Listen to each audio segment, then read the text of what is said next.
નમસ્કાર વિદ્યાર્થી મિત્રો. ધોરણ 12 વિષય અર્થશાસ્ત્ર અને એમાં પાંચમું પ્રકરણ અત્યારે આપણે શરૂ કરેલ છે. ગરીબી. ગરીબીના અનુસંધાનમાં અત્યાર સુધી આપણે ગરીબીનો ખ્યાલ, એનું સ્વરૂપમાં સાપેક્ષ ગરીબી અને નિરપેક્ષ ગરીબી, ત્યારબાદ ઇન્ડિકેટર્સ ઓફ પુઅર્ટી એટલે કે ગરીબીના કુલ 11 નિર્દેશકોનો પરિચય મેળવ્યો.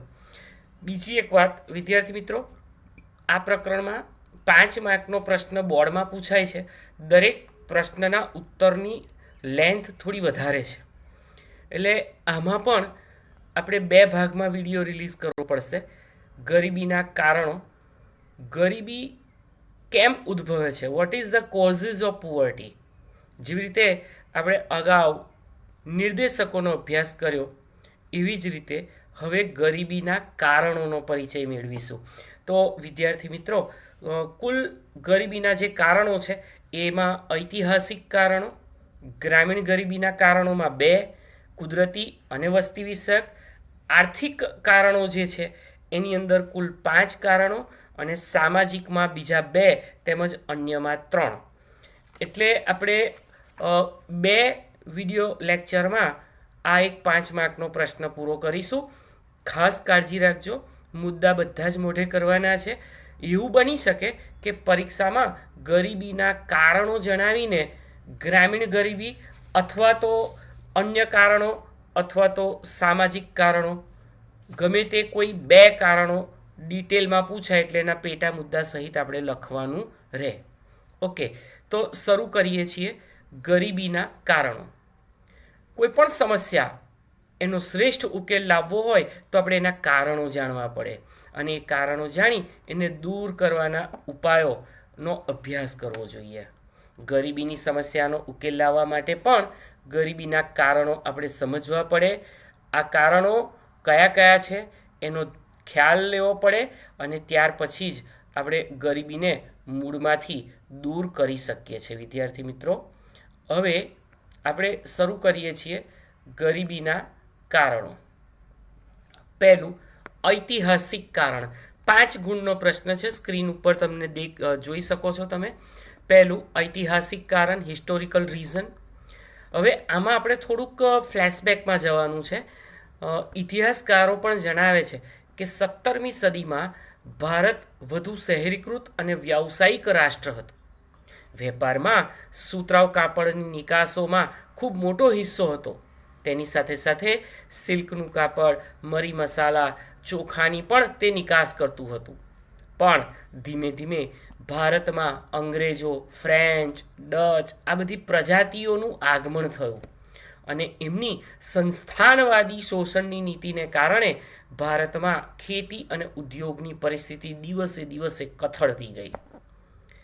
અંગ્રેજોના શાસનકાળ દરમિયાન ઘણા બધા કારણો જવાબદાર છે કે ભારતમાં કૃષિની પરિસ્થિતિ એકદમ નાજુક બની ગઈ. એક બાજુ ખેતી વરસાદ ઉપર આધારિત હતી, ત્યાં બ્રિટિશ શાસન આવ્યું અને સિંચાઈ માટે મૂડીરોકાણમાં ખાસ રસ એ લોકોએ દાખવ્યો નહીં. એટલે સિંચાઈની સવલતો આપવાની જે સુવિધા આપવાની જરૂર હતી એ લોકો એના તરફ નિરસતા દાખવી. બીજી તરફ વારંવાર દુષ્કાળ પડે, જમીનદારી પ્રથા, વધતું જમીન મહેસૂલ, સાંથ પ્રથા. વિદ્યાર્થી મિત્રો, સાંથ એટલે જમીનના ઉપયોગ બદલ જમીન માલિકને ચૂકવાતું ભાડું, એને સાંથ કહેવાય.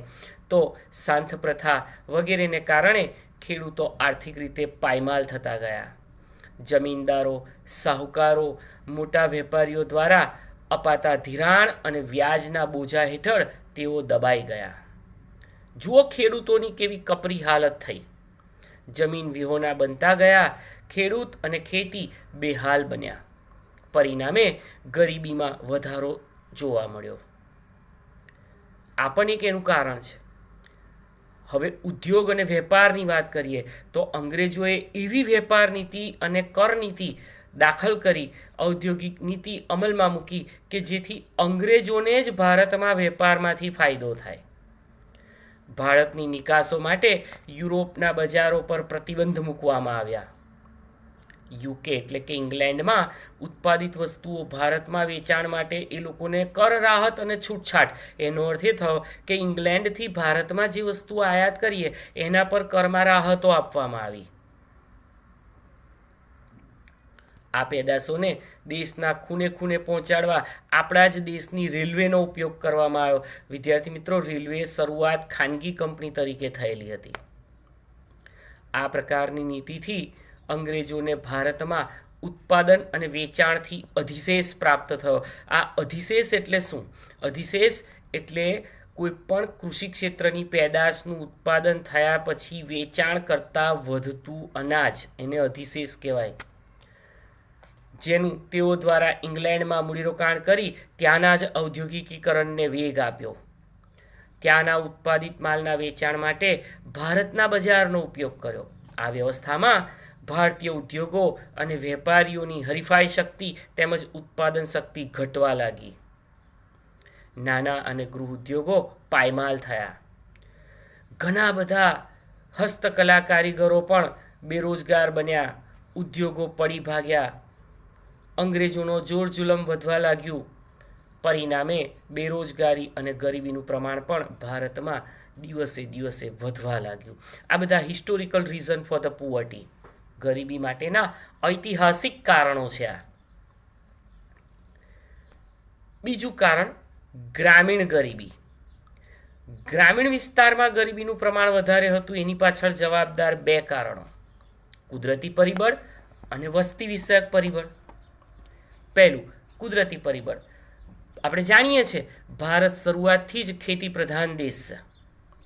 આજે પણ વસ્તીનો એક મોટો હિસ્સો ગામડાઓમાં કૃષિ પર જ આધારિત છે.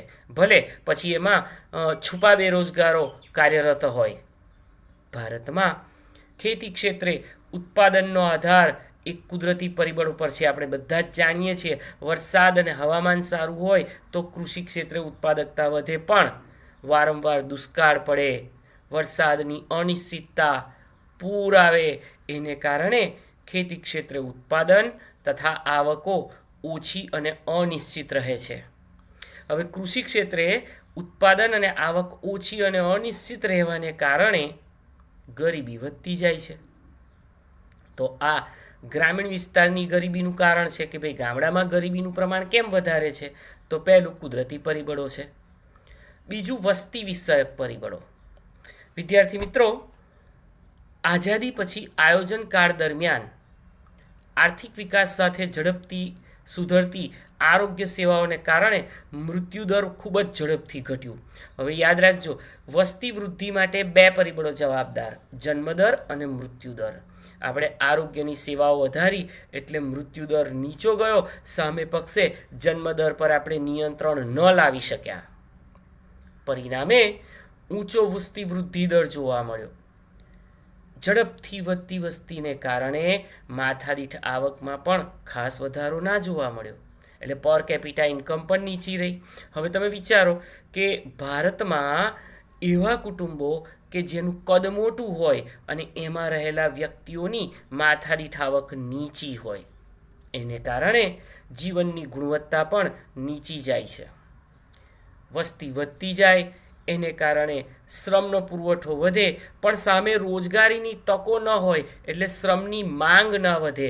હવે પુરવઠો વધારે હોય, માંગ ઓછી હોય, એટલે તમામ શ્રમિકોએ નીચા વેતન દરોએ પણ કામ સ્વીકારવું પડે અને એને કારણે બેકારી પણ વધતી જાય. હવે બેરોજગારી વધે એટલે આવક બંધ થાય, અને આવક બંધ થાય એટલે ગરીબીનું પ્રમાણ વધવાનું જ છે. તો આ પ્રમાણે વસ્તી વિષયક પરિબળો પણ ગરીબી માટે એક જવાબદાર કારણ તરીકે આપણે લઈ શકીએ. ત્યાર પછી એના આર્થિક કારણોની વાત કરીએ. તમે સ્ક્રીન ઉપર જોઈ શકો છો 5 આર્થિક કારણો છે. એમાં પહેલું, શ્રમિક દીઠ નીચી ખેત ઉત્પાદકતા. ભારતમાં ગ્રામ્ય ક્ષેત્રે ગરીબી વધુ હોવા માટેનું એક મહત્વનું કારણ કૃષિ ક્ષેત્રની નીચી ખેત ઉત્પાદકતા છે. કૃષિ ક્ષેત્રે સિંચાઈની સગવડો નથી, અપૂરતી ટેકનોલોજી, શિક્ષણ અને તાલીમની ઉણપ, મૂડીરોકાણનો નીચો દર એટલે કે નવા સાહસિકો મૂડીરોકાણ નથી કરતા, અને વળી પાછી વસ્તીનું વધુ પડતું ભારણ, આ બધાને કારણે શ્રમિક દીઠ ખેત ઉત્પાદકતા જે છે એ નીચી જાય છે. હવે ખેડૂતોની આવક નીચી રહે એટલે ઓબ્વિયસલી એમની જીવન જરૂરિયાતની ચીજવસ્તુઓનો એ ઉપયોગ ન કરી શકે અને એને લીધે ગરીબીનું પ્રમાણ વધારે જોવા મળે. તો વિદ્યાર્થી મિત્રો, શ્રમ દીઠ નીચી ખેત ઉત્પાદકતા પણ એક એનું આર્થિક કારણ છે. આર્થિક કારણો એ અર્થ ઉપાર્જનને કારણે, નીચી અર્થ ઉપાર્જન ઉત્પાદકતાને કારણે, નીચી આવકને કારણે ગરીબી થાય છે એ દર્શાવે છે. બીજું આર્થિક કારણ જમીન તથા સંપત્તિની અસમાન વહેંચણી. ખેતી માટે જમીન ખૂબ જ મહત્વની છે. ભારતમાં અંગ્રેજોના સમયથી જ જમીનદારી પ્રથા જેવી વ્યવસ્થાઓ હતી. એને કારણે જમીનની માલિકી મુઠ્ઠીભર જમીનદારોના હાથમાં હતી. આ જમીનદારોએ ખૂબ જ શોષણ કર્યું અને વળી પાછો આ વર્ગ ખેતી સાથે પ્રત્યક્ષ એટલે કે સીધી રીતે નથી સંકળાયેલો, એટલે તેઓને ખેતી ક્ષેત્રના વિકાસ માટેના મૂડીરોકાણમાં કોઈ જ રસ ન રહ્યો. બીજી બાજુ જમીન ઉપર ખેતી કરનાર ખેતમજૂરો એ ભાગ્યા હતા. એકચ્યુઅલી એ ભાગ્યા નહીં, અભાગ્યા હતા. આધે ભાગે જમીન કરતા, જેમની પોતાની જમીન માલિકી ન હોય એટલે એ લોકો જમીનની ગુણવત્તા સુધારવામાં કોઈ ઇન્ટરેસ્ટ ન રાખે, કોઈ મૂડીરોકાણ ન કરે, એનામાં એ લોકોને કોઈ ઇન્ટરેસ્ટ ન હોય, રસ ના હોય. પરિણામે ખેતીની જમીનની ગુણવત્તા ન સુધરે એટલે ખેત ઉત્પાદન અને ખેત ઉત્પાદકતા બંને નીચા રહે, અને બંને નીચા રહે એટલે ગરીબીનું પ્રમાણ જે છે એ અહીં વધતું જાય છે. ત્રીજું આર્થિક કારણ નાના અને ગૃહ ઉદ્યોગોનો અલ્પ વિકાસ. ભારતમાં બીજી પંચવર્ષીય યોજના એટલે 1956થી 61ની વાત છે મિત્રો. આર્થિક વિકાસની વ્યૂહરચનાના ભાગરૂપે પાયાના અને ભારે ઉદ્યોગોને મહત્વ અપાયું. ત્યાં અંડરલાઈન કરજો, પરીક્ષામાં પ્રશ્ન પૂછાય છે. પાયાના અને ભારે ઉદ્યોગોને કઈ પંચવર્ષીય યોજનામાં મહત્વ અપાયું? બીજી પંચવર્ષીય યોજના 1956થી 1961. અહીંયા ગ્રામ્ય ક્ષેત્રે આવેલા નાના ગૃહ ઉદ્યોગો કે જેઓ રોજગારી, ઉત્પાદન અને આવકમાં મોટો ફાળો આપે છે એને તો ઇગ્નોર કર્યું, એની અવગણના કરવામાં આવી.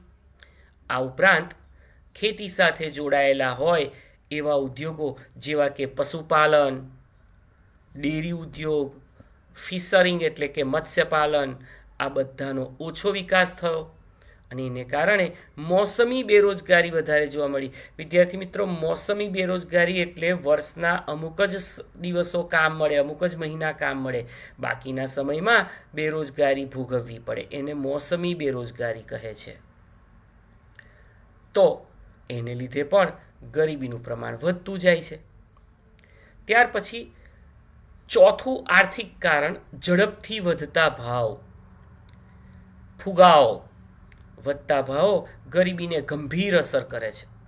યુદ્ધ, દુષ્કાળ, નીચું રાષ્ટ્રીય ઉત્પાદન એટલે કે લો જીડીપી, ઝડપથી વધતી જતી માંગ, ઉત્પાદન ખર્ચનો વધારો, આને પરિણામે આ બધી પરિસ્થિતિને કારણે ચીજવસ્તુ અને સેવા તેમજ ખાદ્ય ચીજોના ભાવ ખૂબ ઝડપથી વધે છે. હવે યાદ રાખો, ભાવ સપાટી ઊંચી જાય પણ જે ગરીબ અને મધ્યમ વર્ગ છે કે જેઓની ઓછી આવક છે એ લોકોની ખરીદ શક્તિમાં ઘટાડો થાય છે. જીવન ધોરણનું સ્તર નીચું જાય છે, ગરીબી વધતી જાય છે.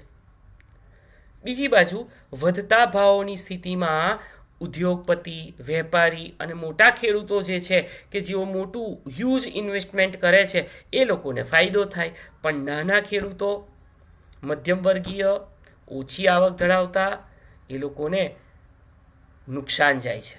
આમ આવકની અસમાનતા સર્જાય છે.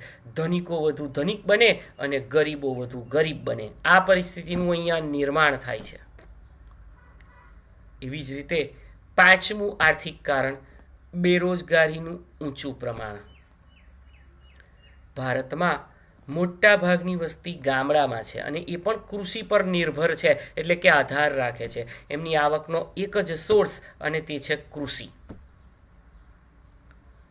મોટા ભાગની ખેતી એ વરસાદી ખેતી છે, એટલે આખા વર્ષમાં 1 કે 2 પાક લેવાય. આથી કૃષિ ક્ષેત્રે મોટા પ્રમાણમાં મોસમી બેરોજગારી જોવા મળે.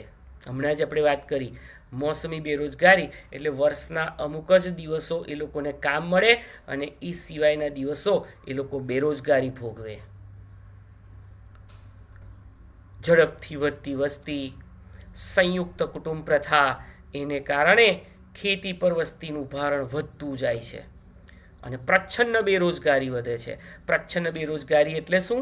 વ્યક્તિ દેખીતી રીતે શ્રમ કાર્યમાં રોકાયેલો હોય પરંતુ સીમાંત ઉત્પાદકતામાં એનો ફાળો શૂન્ય હોય ત્યારે એને પ્રચ્છન્ન બેરોજગારી કહે છે. વિદ્યાર્થી મિત્રો, ગ્રામીણ વિસ્તારમાં એક ખેડૂતના સપોઝ 4 દીકરા હોય અને વાર્ષિક ઉત્પાદન ધારવાનું છે કે એનું 1 લાખ રૂપિયા હોય. હવે એના 4 દીકરાઓને ત્યાંથી ખસેડી લેવામાં આવે અને શહેરી વિસ્તારમાં કોઈ નોકરી કે રોજગારીમાં મૂકી દેવામાં આવે તો પણ એ ખેડૂતનું વાર્ષિક ઉત્પાદન 1 લાખ રૂપિયા જ આવે તો એવું સમજવાનું કે એના 4 દીકરા જે છે એ પ્રચ્છન્ન બેરોજગારો હતા. તેઓ દેખીતી રીતે તો શ્રમ કાર્યમાં રોકાયેલા લાગે પરંતુ સીમાંત ઉત્પાદકતામાં તેઓનો ફાળો શૂન્ય હતો. ગામડાઓમાં ખેતી ક્ષેત્રે પૂરક ઉદ્યોગોનો પણ ઓછો વિકાસ થાય. આ પૂરક ઉદ્યોગો એટલે કયા? પશુપાલન, ડેરી ઉદ્યોગ, મત્સ્યપાલન વગેરે. નિરક્ષરતા, ઇલિટરસી, અજ્ઞાનતા, શ્રમની ઓછી ગતિશીલતા એટલે કે શ્રમ એક જગ્યાએથી બીજી જગ્યાએ નોકરી કે અર્થ ઉપાર્જન માટે જવા નથી તૈયાર થતો તો એ ઓછી ગતિશીલતા એને કારણે બેરોજગારીનું પ્રમાણ ખૂબ જ ઊંચું જોવા મળે છે. તો વિદ્યાર્થી મિત્રો, આ પણ એક ગરીબીનું જ કારણ ગણાય. આમ બેકારીનું ઊંચું પ્રમાણ એ આર્થિક કારણ છે. તો મિત્રો, આપણે ગરીબીના મુખ્યત્વે 3 કારણોની વાત કરી. પહેલું ઐતિહાસિક, બીજું ગ્રામીણ ગરીબી. ગ્રામીણ ગરીબીમાં 2 કુદરતી અને વસ્તી વિષયક, ત્રીજું આર્થિક કારણો. એમાં 5 શ્રમિક દીઠ નીચી ખેત ઉત્પાદકતા, જમીન તથા સંપત્તિની અસમાન વહેંચણી, નાના અને ગૃહ ઉદ્યોગોનો અલ્પ વિકાસ, ઝડપથી વધતા ભાવો અને બેકારીનું ઊંચું પ્રમાણ. તો વિદ્યાર્થી મિત્રો, આ એક મોટો ક્વેશ્ચન છે પણ અત્યારે અહીંયા આપણે આટલો પૂરતો રાખીએ છીએ. આના પછી હજી આપણે સામાજિક કારણો અને અન્ય કારણો જે આગળ જોવાના છીએ. સામાજિક કારણોમાં 2 અને અન્ય કારણોમાં 3, કુલ 5. ત્યારે આપણો આ એક 5 માર્ક્સનો પ્રશ્ન એ પૂરો થશે. એટલે નેક્સ્ટ લેક્ચરમાં આપણે એના સામાજિક અને અન્ય કારણોની ચર્ચા કરીશું. ત્યાં સુધી આ મુદ્દા હોમવર્કમાં લખી નાખજો અને મોઢે પણ કરી દેવાના છે. Thank you.